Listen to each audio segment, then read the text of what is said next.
하나님 아버지로 믿습니까? 그래서 본질상 진노의 자녀였고 마귀의 자식이었고 늘 거짓말하는 것이 입에 배어 있었는데 어느 날 우리 아버지가 바뀌었어요. 어둠의 영에서 빛의 영으로, 마귀의 권세에서 성령의 역사로 하나님의 자녀가 되었고 하나님의 권속이 되었다. 하나님의 가족이 되었다. 근데 그 중심에 어떤 계기가 있었어요. 어떤 사건이 있었어요. 그것이 뭐냐? 바로 더하기 표죠. 십자가로 둘을 하나 되게 하셨다. 화목하게 하셨다. 자, 우리가 읽었지만 14절 본문부터 18절까지 앞에 큰 대전제가 그는 우리의 화평이신지라 둘로 원수된 것 중간에 막힌 담 헐었다. 자, 거기서 제가 빨간 글자만 읽어볼게요. 화평, 그는 우리의 화평. 그 다음에 또 화평하게 하셨다. 그 다음에 화목하게 하셨다. 평안을 전하셨다. 평안을 전하셨다. 그래서 아버지께 나아가게 되었다. 우리 아버지로 삼게 되었다. 하나님 아버지를 내 아버지로 삼게 되었다. 자, 빨간 글자의 핵심의 세 가지 단어를 뽑으면 화평이란 단어와 화목이란 단어와 평안이라고 하는 단어, 즉 하나님의 가족이 된 증거는 세 가지 요소가 내 안에서 하나 된 것이라고 하는 거죠. 세계의 3원소처럼 하나님의 권속이 된 것이, 하나님께 나아가게 된 것이 바로 십자가라고 하는 것이 중심이지만 그 십자가를 통해서 화평이 되시고 화목이 되시고 평안케 하셨다. 여러분, 하나님의 자녀 맞으십니까? 여러분 안에 이 세 가지 3요소가 있어요? 화평해요? 화목해요? 평안해요? 이것이 가족이에요. 여러분, 물론 가족에도 형제지간에 이렇게 싸우니까 왕래 안 하거나 뭐 안 만나거나 뭐 평생 등 돌리고 안 보고 사는 그런 형제지간도 있어요. 근데 제대로 된 집안이라면, 화목한 가정이라 그러면 이 세 가지 요소가 가정 안에 반드시 있죠. 가족 형제들이 화평하죠. 그렇죠? 화목하죠. 그리고 평안하죠. 여러분들이 육신의 가족은 어떤지 모르겠어요. 또 영적인 가정, 이 말씀을 비춰서 여러분들이 신앙생활, 지금 저하고 여러분들하고 여러분들과 여러분 사이에 또 이 교회와 저 교회 사이에 그리스도의 공동체된 전체 크리스천 커뮤니티, 그리스도 안에 예수 믿고 살아가는 모든 형제와 자매들, 전 세계 지구 모든 지역 교회들이 이런 은혜가 있어야 될 줄로 믿습니다. 자, 그 다음 페이지 한번 넘겨보세요. 11절과 13절, 19절에서 단어 하나씩 배웠는데 과거와 현재와 미래를 이렇게 사도 바울이 나열해서 설명하고 있어요. 그때 과거에는 우리는 이방인처럼 되었죠. 죄와 허물로 죽었던, 그러니까 구원하고 상관없고 천국하고 상관없고 예수하고 상관없고 소망도 없고 하나님도 없이 살았던 이방인. 과거에 그랬어요. 그때는 우리는 이방인이었어요.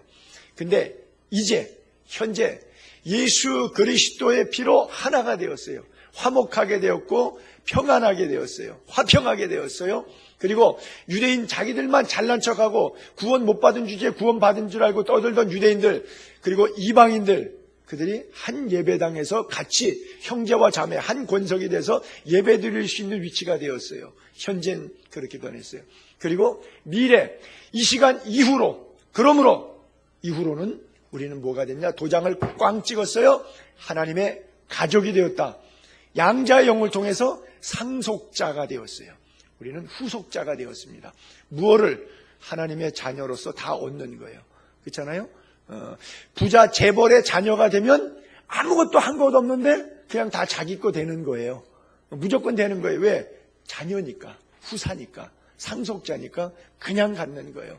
우리가 잘한 게 없지만은 하나님의 자녀가 되는 거예요. 워낙 마귀의 자녀였는데 양자 입적이 됐어요. 하나님의 자녀로. 어떻게? 십자가로 말미암아, 예수 그리스도의 피로 말미암아 그렇게 되었다라고 하는 거예요. 그래서 그렇게 된 우리는, 자, 지금부터 이제 이방인이었다가 그리스도의 피로 하나님의 자녀가 되었어요. 가족이 되었어요. 그러면 딸가락 이러고 죽어버렸으면 천국에서 살 텐데 아직 안 죽었잖아요. 그럼 여러분 눈 감을 때까지, 코끝에 호흡이 멎을 때까지 어떻게 살아야 하는가 하는 문제가 남아있는 거예요. 자, 로마서 14장 19절에 보게 되면 우리가 힘써 어떻게 살아야 될 것인지를 이렇게 표현하고 있어요.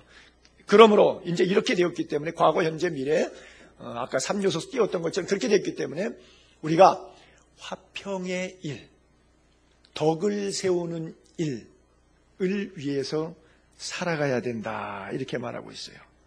그렇죠? 자, 이제 예수 믿은 이후에 우리가 선한 일을 위하여 지음을 받았기 때문에 어떻게 하든지 피스메이커, 이번 수련회 들어가서 2박 3일 동안 계속해서 제가 4시간 동안 토픽으로 주제로 나눴던 게 뭐예요? 하나님의 자녀라 일컬음을 받으려면 피스메이커가 돼야 된다. 팔복 가운데 주님이 하셨던 말씀이거든요.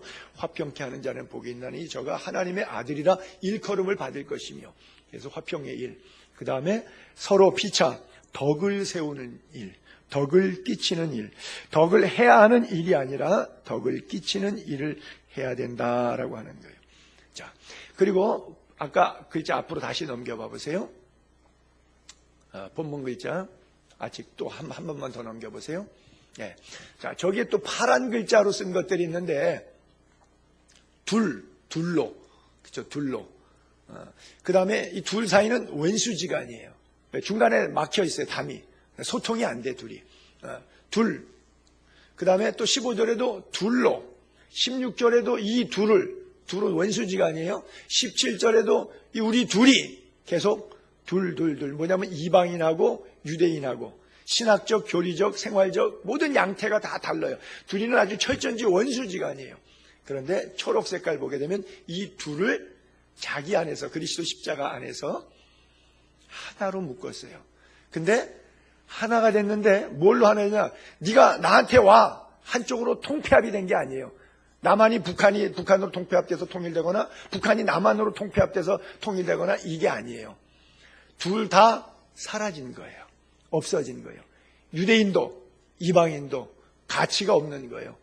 새 사람, 즉 그리스도의 사람으로 거듭나는 거예요. 새로 태어나는 거예요. 그래서 둘 원수 사이가 막혔던 담 사이인데 이제 한 새 사람을 입었느니라. 할렐루야. 이 은혜를 경험하게 되기를 바랍니다. 그래요. 구약시대는 이방인들만 하나님의 권속이 될 수 있었지만, 그래서 성전에 아무나 못 들어가요. 이방인들은 못 들어갔어요. 사도 바울이 노방전도하고 에페소에서 제자 만든 드로비모라고 하는 사람이 있었는데 계속 쫓아다녔어요. 수발을 들면서 같이 동역 전도했어요. 거의 부교육자처럼 드로비모가 조금 더 젊으니까 모셨어요. 그런데 예루살렘까지 따라왔는데 예루살렘에 시장터에서 가고 길에 가고 누구 집에 갈 때 계속 같이 다녔거든요. 그러니까 계속 쫓아다녔기 때문에 사람들이 뭐라 하면 사도 바울이 교회 갈 때 성전 갈 때도 데리고 들어갔다. 이렇게 사실 여부가 아닌데 그렇게 비난했어요. 왜? 늘 드로비모가 바울 옆에 있잖아요. 그러니까 바울이 성전에도 갔다 왔단 말이에요. 그러니까 못 봤는데 그런 일 없었는데도 이방인의 뜻에 있었는데도 불구하고 성전에 데려갔다. 그래서 성전 더럽혔다. 이러고 사도행전 21장에 그런 얘기하죠. 헬라인을 데리고 성전에 들어가서 이 거룩한 곳을 더럽혔다. 이는 그들이 전에 에페소 사람 드로비모가 바울과 함께 시내에 있음을 보고 바울이 그를 성전에 데리고 간 줄로 모함해가지고 자기들이 그렇게 미리 지레 짐작하고 생각해가지고 비난을 했다라고 하는 것이죠. 그러나 이제는 이방인도 유대인도 다 없어진 거예요. 한 세 사람만 되는 거예요. 자, 여러분들이 교회 왔어요. 손 목사도 자기의 캐릭터가 있어요. 자라온 환경, 배경, 인격, 성격이 있어요. 여러분들도 자라온 배경, 환경, 성격이 있어요. 예수의 교회가 6년 전에 생겼는데 제가 예수의 교회가 내가 태어나서 처음 다닌 교회가 아니에요. 여러분들이 다닌 교회가 지금 여기서 예수 믿은 다음에 처음 나온 교인 그런 분들 우리에게 있긴 한데 여러분들은 아니에요. 자, 그러면 여러분들이 각자 갖고 있던 신앙 형태가 상당히 달라요. 그러니까 여러분들이 갖고 있는 캐릭터하고 제가 갖고 있는 캐릭터하고 부딪혀요. 그래서 서로 내가 옳다, 네가 옳다고 싸우고 있어요. 근데 이게 의미가 있냐는 거예요.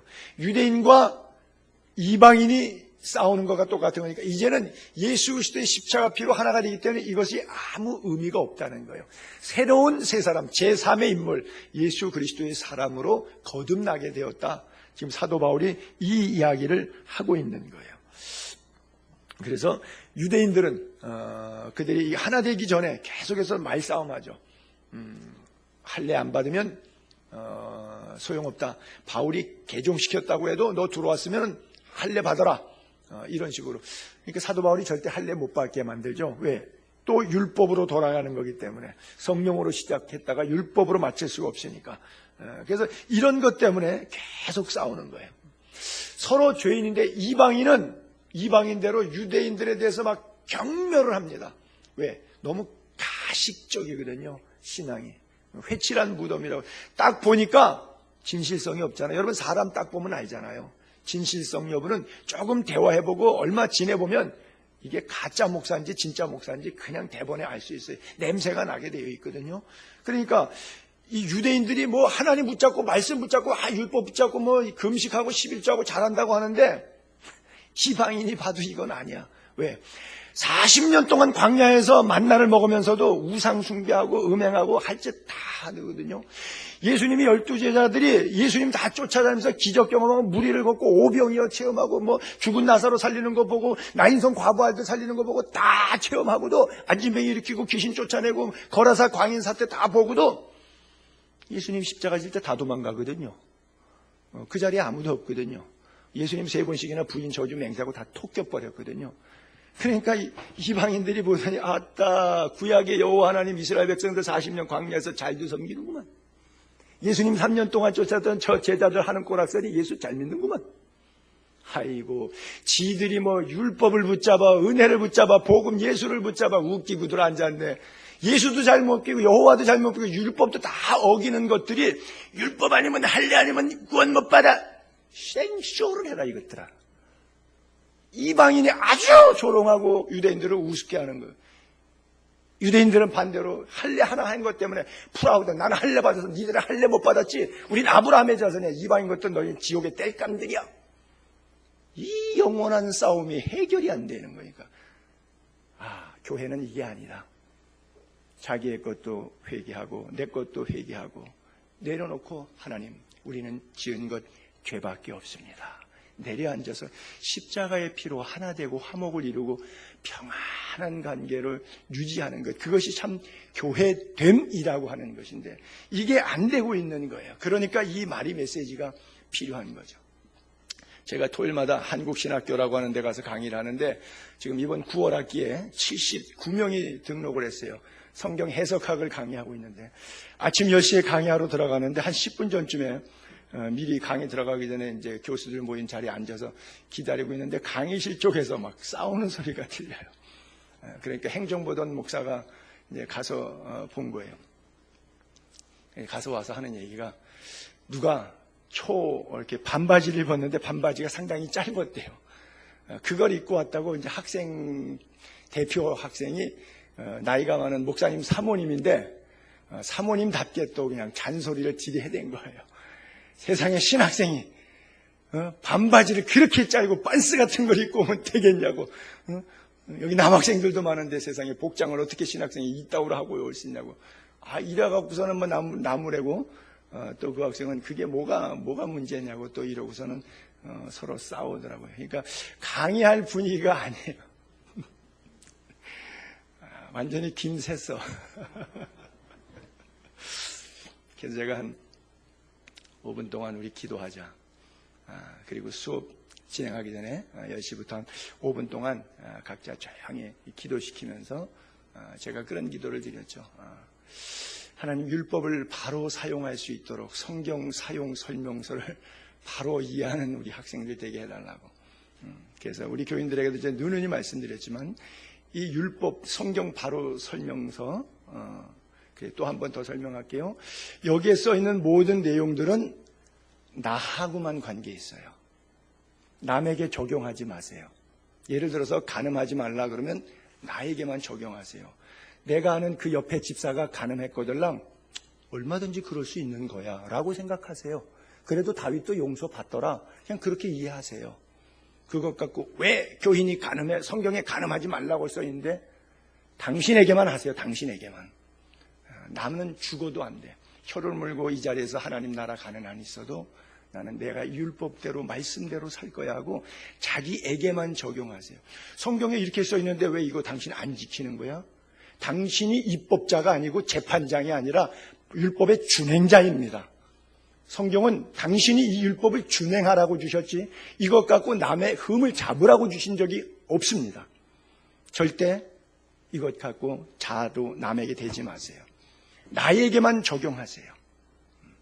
그리고 남이 이걸로 연약해서 넘어질 것들랑 하나님 그가 말씀을 바로 깨닫고 진리로 행하여 갈 수 있는 힘과 능력을 주시고 성령이 그 마음 만져주세요라고까지만 기도하세요.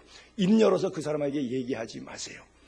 왜냐하면 윤리와 도덕으로 치마 조금 짧게 입고 긴게 입은 것 같고 구원하고 아무 상관없어요.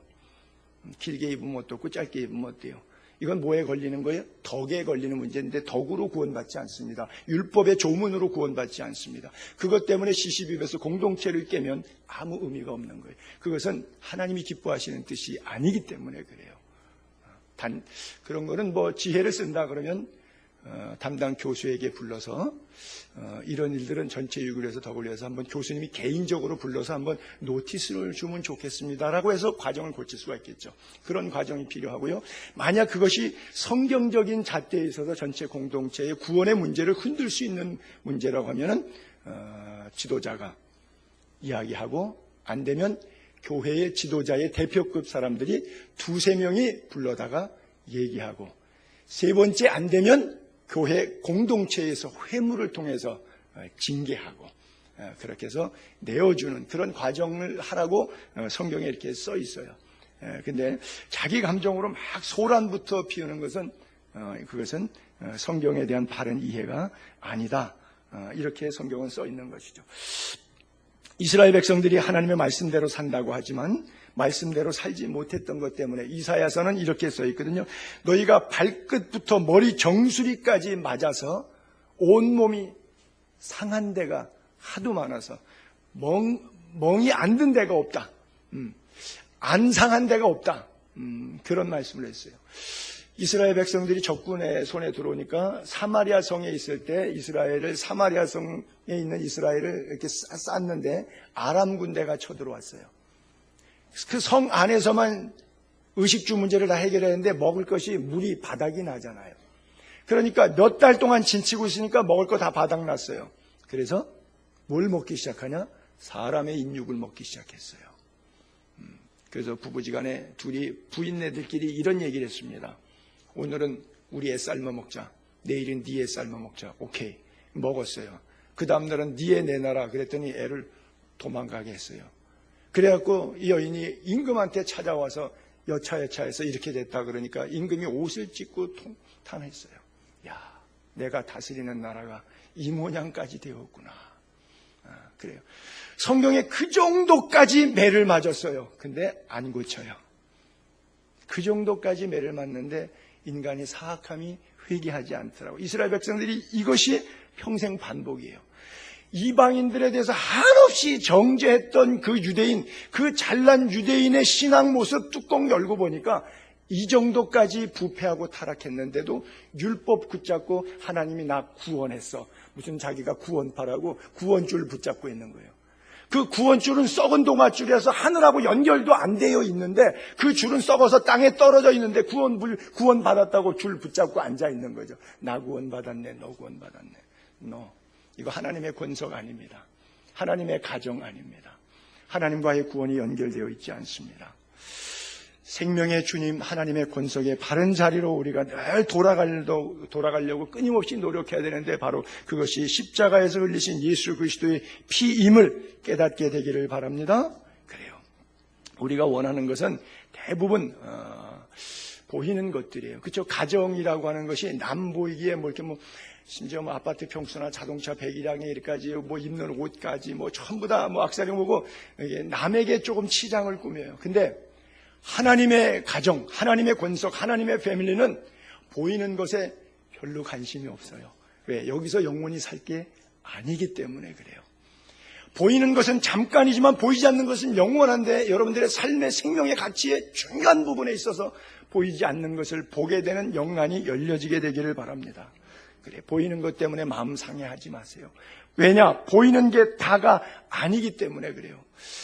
여러분 남의 가정 이야기해갖고 너무 죄송한데 대한민국에서 제일 잘 사는 가정, 제일 최대 부자 가정이 어떤 가정이죠?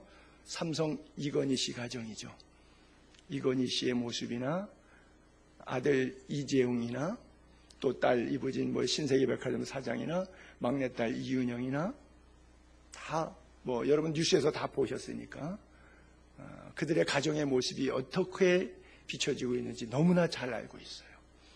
그래요. 부러우시죠? 그런 가정 되고 싶죠? 어떤 가정? 대한민국에서 제일 부자 삼성 가정처럼 우리 가정도 그런 가정 되고 싶죠? 그래요? 아무도 그것을 보고 부러워하는 가정은 지구상에 단 한 가정도 없을 거예요. 물론 물질적 가치에서 그들이 가진 돈에 대한 것은 향수가 남아있을런지 모르겠습니다. 그러나 그분들이 왜 그렇게 되었느냐? 돈 때문에 그렇게 되었어요.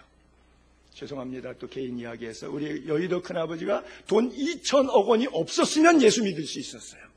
돈 때문에 지옥 가게 생겼어요. 아직 죽지 않았기 때문에 결론은 모릅니다만 저는 그냥 99% 전도하면서도 예수님의 말씀대로 가는구나, 그런 걸 느껴요.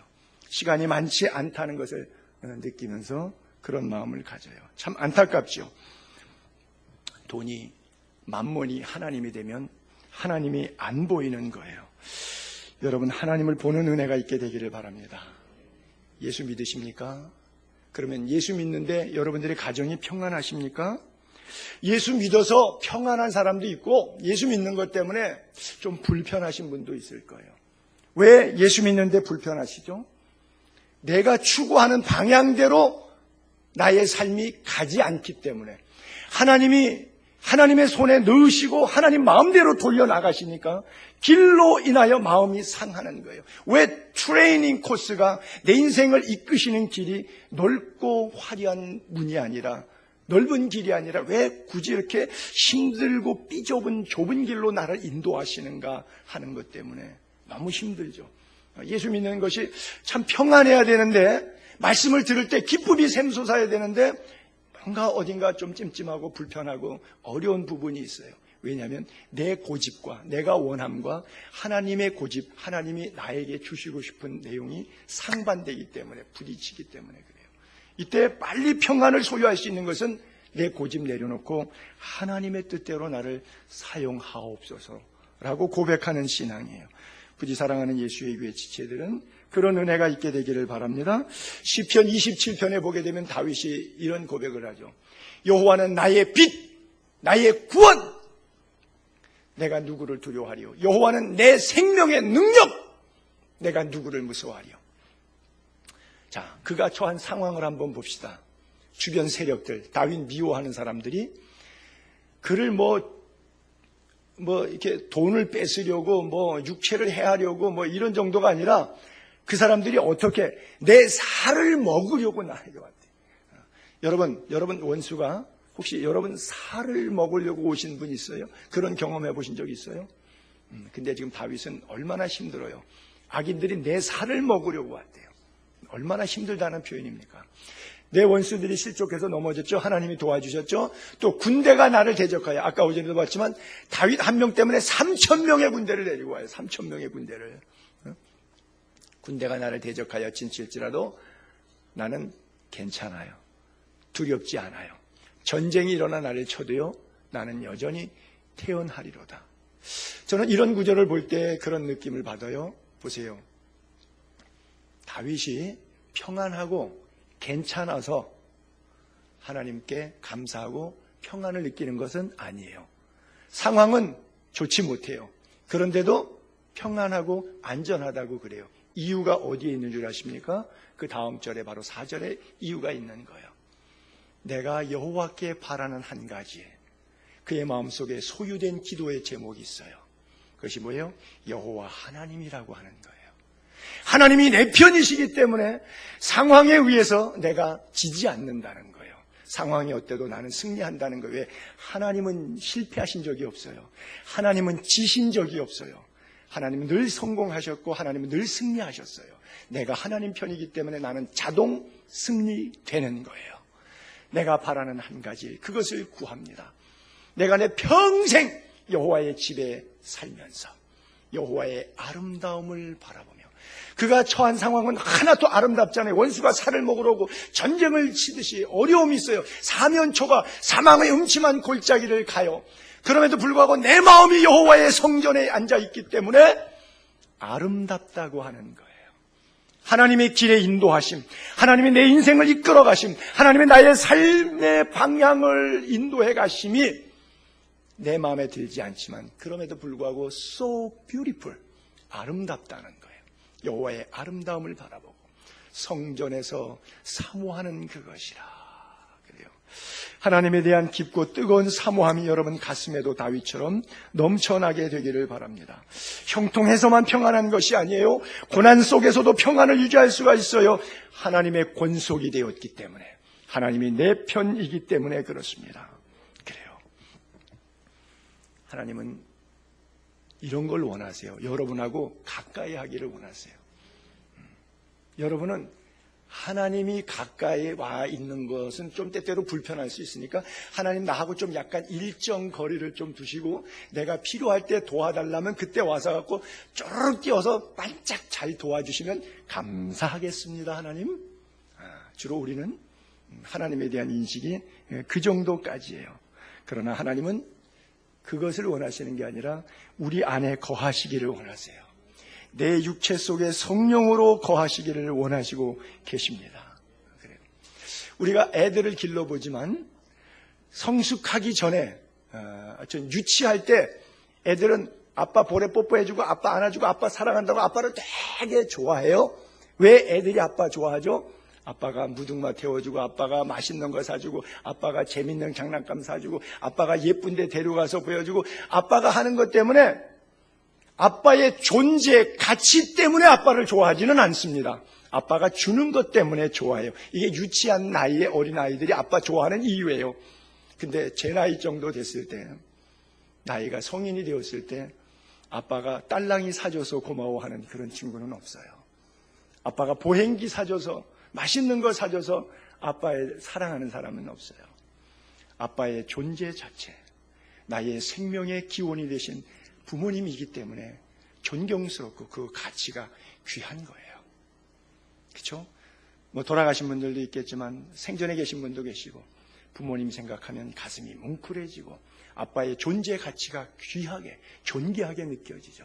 아빠의 내가 있기까지의 헌신과 수고의 세대를 기억하면서 우리는 고마움을 느껴요. 그래요. 저도 미국에 이번에 갔다 오면서 아버님 묘소에 가서 아들 데리고 헌화하고 꽃 꽂고 아들 한번 기도해라. 내가 기도하자. 그리고 어머님 아버님, 어머님 반쪽은 여기 있고 반쪽은 거기로 가 계세요. 그래서 같이 이렇게 합장을 했는데 비석을 이렇게 해놓으셨더라고요. 동판으로. 그래서 가서 기도하고 오는데 내가 아들에게는 내가 아빠예요. 그러면서 묻혀 계신 우리 손동일 목사님에게는 내가 또 그의 아들이에요. 아버지 목사 그리고 목사가 되겠다고 하는 아들 사이에서 있는 목사의 가슴 속에 존재감에 대한 가치를 생각합니다. 감사와 감격이 있어요. 하나님의 패밀리라고 하는, 하나님의 권속이라고 하는, 여러분 안에 느껴지는 하나님의 자녀됨, 하나님과 한 패밀리가 됨, 하나님의 부르심 때문에 주와 은혜 앞에 함께 거하게 되는 삶, 그것이 얼마나 위대하고 축복스러운 것인지 깊이 깨닫는 은혜가 있게 되기를 바랍니다. 그래요. 믿음의 조상 아브라함이 믿음을 따라간다고 하지만 얼마나 자기 계산적으로만 사는지 몰라요. 저는 믿음의 조상 아브라함의 신앙을 본받자라고 말하고 싶지가 않을 정도로 별로 좋아하지 않아요. 마지막 순간에 가서 한판 뒤집기 승리해서 메달은 땄는데 그의 과정에 너무 신앙생활을 개판으로 살아갔고 그럼에도 불구하고 하나님이 영적 수준이 엉망인데도 그를 끝까지 붙잡으세요. 이것이 하나님의 열심이에요. 칼빈이 얘기했던 성도의 견인이에요.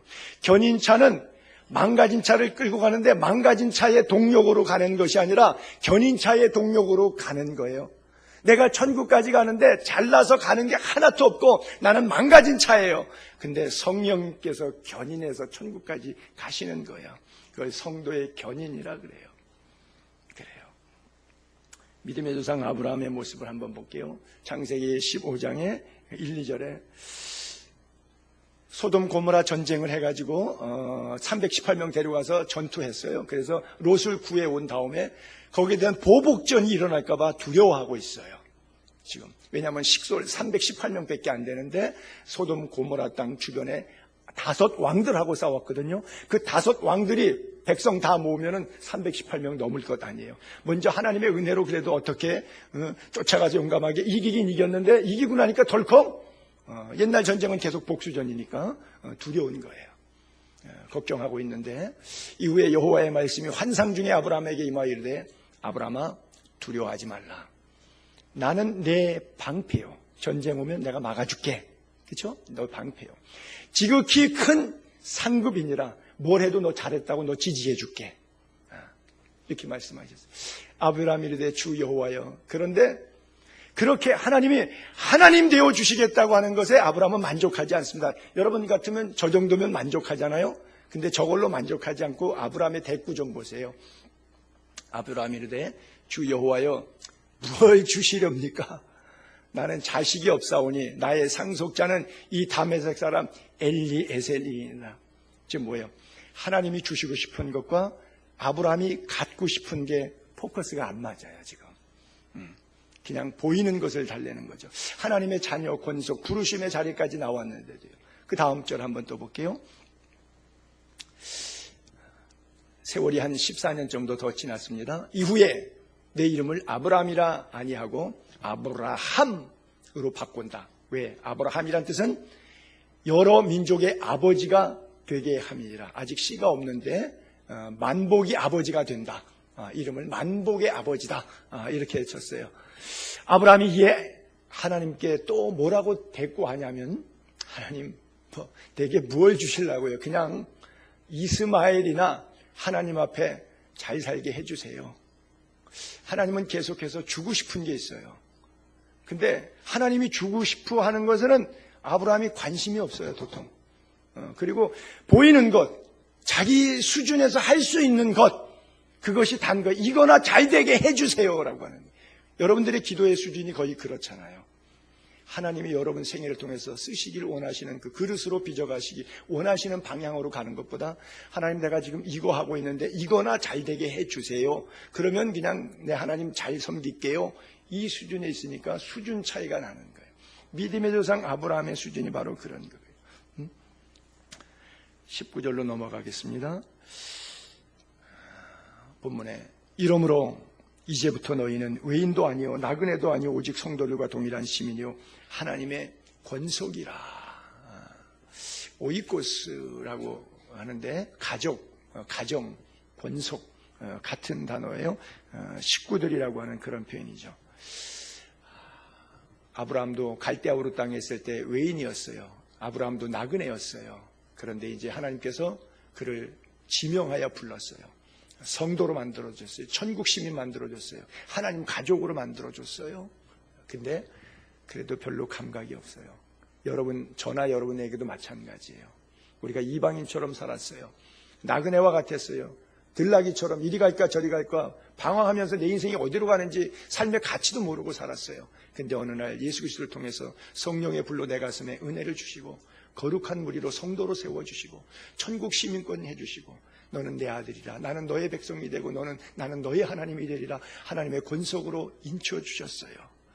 그런데 그 은혜를 잘 몰라요. 여러분, 시리아 난민들이 유럽으로 막 올라갔습니다. 터키, 그리스를 통해 갖고 리퓨지 캠프에서 그냥 걸어가고 배 타고 가고 해갖고 독일까지 갔어요. 그랬더니 도착했더니 독일에서는 웰컴 받아갖고 집도 주고 아파트도 주고 직장도 주고 월급도 주고 먹을 거나 시리아에서 자기 마을에 폭탄 터져갖고 사람도 죽고 가족도 잃고 장애도 생기고 이러고서는 피비린내 나는 속에서 이거 못 살겠다고 어떻게 살아보자 그래서 보트피플처럼 고생해서 독일에 딱 왔더니 세상에 이렇게 좋은 아파트 냉난방이 잘 돼 있고 직장 가니까 시리아하고 비교할 게 아니라 먹는 게 입는 옷이 문화 수준이 완전히 시리아하고 이 아랍 쪽에 있는 시리아하고 달라. 여성들의 인권 거기는 다 뒤집어 쓰고도 벌벌 떨며 살았는데 여성들이 거기는 아주 얼마나 자유롭게 복장 가지고서 직장 살아서 마음껏 돈 벌며 사는지 몰라. 이야, 천국이 여기가 천국이로구나. 근데 그 고마움 얼마나 갈까요? 계속 갈까요? 보이는 것은 잠깐입니다. 그렇잖아요.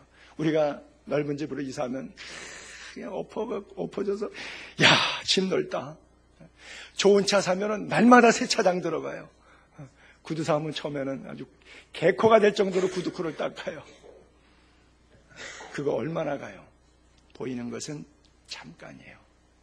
우리가 하나님의 권속으로 부름받았는데 그 하나님을 얻었다고 하는 것은 세상의 물질적 가치를 얻은 거하고 비교할 수가 없는데 그거보다 더 천박한 것으로 그거보다 더 작은 것으로 내 안에 전락되어 있으니까 에베소 교회 교인들의 모습을 보면서 사도 바울이 마음이 답답한 거예요. 그래서 그들에게 영안이 열리기를 기도하고 있는 거예요. 김장한 목사님도 사실 전쟁 고하죠. 미군 부대 가서 구두 닦기 했는데 그래도 누가 잘 봐서 그를 데리고 가서 공부시켜서 아주 세계적인 유명한 사람이 됐죠. 그래요. 누구의 가족으로 편입되느냐 따라서 인생이 이렇게 달라지더라고요. 마귀의 속을 해서 어둠의 영의 명령대로 종로로 타던 삶에서 하나님의 자녀 권속되어서 자유시민 됐으니 얼마나 감사한 거예요. 에베소 3장 6절 볼까요? 이는 이방인들이 복음으로 말미암아 그리스도 예수 안에서 함께 상속자도 됐죠. 함께 지체도 됐죠. 함께 약속에 참여한 자가 됨이라. 할렐루야. 이 얼마나 위대한 축복입니까? 한 절만 더 볼게요. 갈라디아서 3장 28절에도 너희는 유대인이든지 헬라인이든지 종이든지 자유인이든지 남자든지 여자든지 everybody all together 다 그리스도 예수 안에서 하나이니라. 할렐루야. 그래요. 하나님의 권속 가족을 위한 세 가지 질문 마지막 자막 한번 띄워볼게요. 자, 우리가 하나님의 권속이에요. 하나님의 가족이에요. 거기에 대한 확신 세 가지 점검할 부분이에요. 여러분이 하나님의 가족 이거 정말 믿습니까? 왜 미국 가서 시민권 받으면은 테스트하고 나서 영어 시험 보고 선서합니다. 그리고 그 다음부터는 미국 법에 의해서 권리를 행사할 수 있고 미국 법의 의무를 준행해야 될 의무가 생겼어요. 하나님의 권속이 되었어요. 천국 시민이 되었어요. 정말 믿고 내가 선서한 대로 믿음으로 고백한 대로 주 뜻대로 어떻게 살겠다고 하나님께 헌신했던 대로 특권이 되기도 하면서 그것이 내가 하나님 앞에 반드시 그렇게 살아가야 돼. 그가 만드신 바라 선한 일을 위하여 지으심을 받았다고 하는 목적대로 살려고 확실하게 여러분 가슴에 믿는 은혜가 하나가 중요하고요. 두 번째는 실제로 받아들였는가요? 어떤 사람은 막연하게 지식적으로 교리적으로 신학적으로 이해하는 것으로 끝나는 사람들이 있어요. 아니요. 그걸 지식적으로만 이해해서는 안 돼요. 삶으로 직접 받아들여야 합니다. 믿고 삶으로 받아들여요. 그리고 세 번째 문제가 실천하고 있는가요? 자, 이제 믿었어요. 받아들였어요. 그리고는 그 다음에는 걸어서 행진해서 나가는 거예요. 정말 그렇게 우리가 오늘도 살고 있느냐? 믿고 받아들였으면 행동하는 게 사실은 더 중요해요. 성경대로 살고 있는가? 하나님의 말씀대로 선한 일을 위해서 때로는 하나님이 시키면은 나에게 주신 은사를 따라서 선교도 하고 구제도 하고 봉사도 하고 하나님의 선한 일에 거룩한 도구로 쓰임받기 위해서 최선을 다하고 살고 있는지 아니면 내 한 목숨 돼지처럼 예쁘게 치장하는 것으로 꿀꿀꿀 하다가 인생 마지막 종착역 갈 생각밖에 없는지 어떤 삶으로 살아가야 될 건지 우리가 하나님의 권속이라면 늘 이 세 가지 질문을 가슴에 담고 사는 그리고 이 말씀의 정당한 도전 앞에 합당한 응전의 삶을 실천하는 여러분 될 수 있기를 주의 이름으로 축복합니다.